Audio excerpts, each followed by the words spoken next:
Elevators. This is Elle Beecham, owner, creator, and founder of the Elevate Movement, which is a naturopathic approach to healing and mental health. I was at the barbershop just a moment ago, and you know, it's Thursday. Go get my fade. And as I'm sitting there, my barber and I, we are listening to Iyanla Vanzant and Nick Cannon's interview. And he has a podcast or a YouTube channel called Council Culture. His special guest, Iyanla. So the thing that they are talking about are Black men in therapy, the importance of it. And Nick Cannon says he goes to therapy 4 days a week. And Iyanla was like, but what is the intention and why so much and the frequency? And as the interview went on, I started to pick up different things. Nick Cannon, is being ostracized about, dating a white woman, or how can he be so committed to the culture, but you don't marry or have kids, by anyone in the culture. So it's so much stuff, that was happening, and so many different things that needed to be touched on. But the most important thing that I gathered was Nick Cannon is in search of himself. Like, he's trying to find himself, what works for him. I don't think that man wanted to have all of those children. I believe that the intention behind that was, I want to get with this woman to cultivate a family where I can be in the home with my children. Now, that's just my opinion. But I think that's his effort of trying to get it right every single time. We can talk about him and ostracize him all day long, but he keeps trying. Like, he's never given up on having a family, raising his children, being loved, finding love. Then I turn to Facebook, and my cousin posts. He makes a post, and the post says, Black women don't love Black men. And I said, cousin, I have so much to say here, because in my opinion, it's not that Black women don't love Black men, but Black women are one of the most unprotected and disregarded sex species out of the human race. So with that, Black men, we have to get back to protecting our Black women. We got to get back to leading. We have to get back to loving and being our sister's keeper and protecting them. But the biggest question or problem or issue with that is, how can we even do that? And our Black boys have not been taught. Our Black boys are not growing up with the father in the home. Our Black boys are not being educated and supported and loved.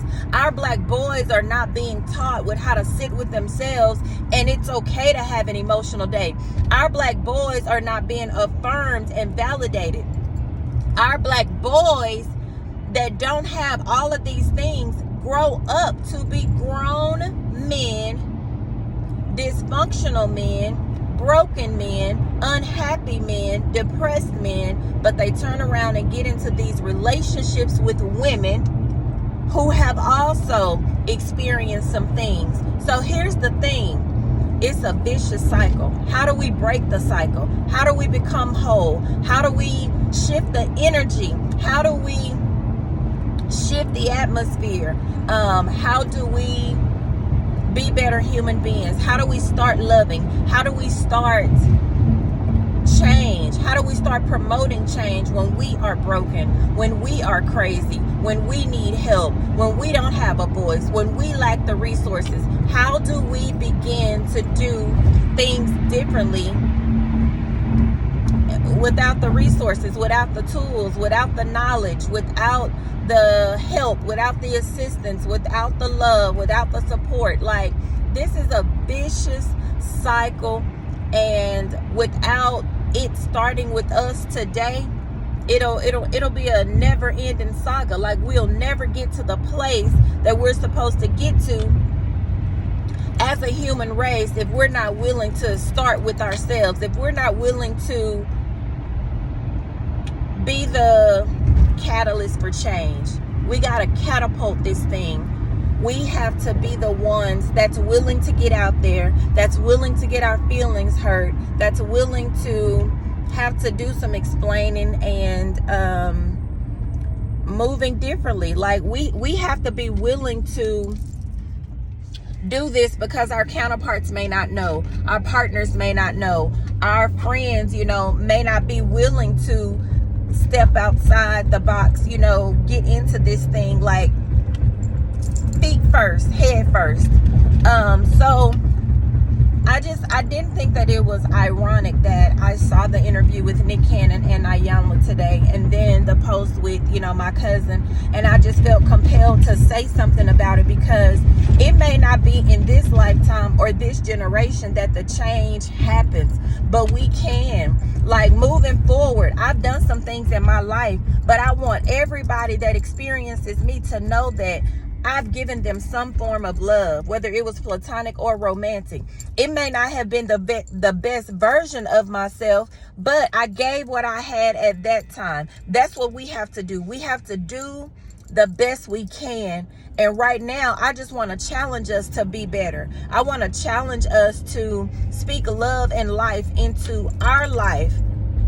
Go get the stuff you need. Go get the resources that you need. Go get the help. Ask for advice. Ask questions. Ask for assistance. Ask for love. Ask for love. I'm understanding that in this dating realm, that love is just not automatically given. Like, people are making you work for it. People are making you show yourself approved or worthy before they just love. And that's not even the commandment. Like, the biggest commandment is just to love. But we want something in return. We gotta benefit. We gotta, have our hand out, or, something has to be in our hand in order for us to love. But I really believe that if we were to shift the energy on this planet, like, we get to save the human race, we get to do some things differently. In my line of work, it is not all about a diagnosis. It is not all about medication. For me, it is about getting to the core issue of what is happening with my brothers and sisters. Like, we got to get back to the basics. And, this world moves fast. We got a lot of technology. We got a lot of, people creating businesses and movements and, people going viral and stuff like that. But we need to go viral for the right reasons. My video with titled All Men Would Give You Worms, that has 17,000 views. But my spiritual videos, or my encouragement, or my mental health videos where I'm encouraging people to be better or giving some mental health tidbits, those videos don't get as many hits as all the others. And hey, it just shows me the shape of the world. People are ready to argue and be confrontational versus doing some healing and some self-reflection and some love. So I get it, but let's make this video go viral. Let's make our change be viral. Let's love. Let's put some positivity into the environment. But until my next video, elevators, be well, stay lifted, love yourself, love somebody, be enlightening today, show some compassion today, be loving. We got to be better people. We got to be better people, and it starts with us. We cannot continue to blame everybody. It got to start with us. So today is Thursday.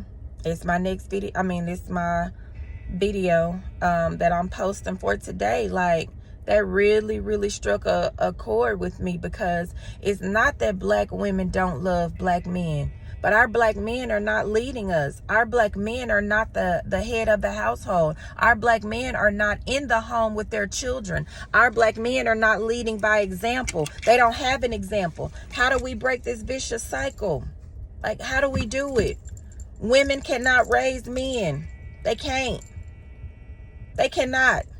I know so many women who have tried to raise men, and their men lack some things. They got to grow up and get some things on their own. Like, they don't have the exemplar of what a man is and does and be and show up and how he acts. Like, they don't have it. So they out there trying to figure it out themselves. Black women, the dads aren't in their lives. They don't have anybody to call and get advice from. It's a cycle. But how do we break the cycle? We got to stop the saga. It can't keep continuing. So until my next video, elevators, I'm Elle Beacham and I'm out.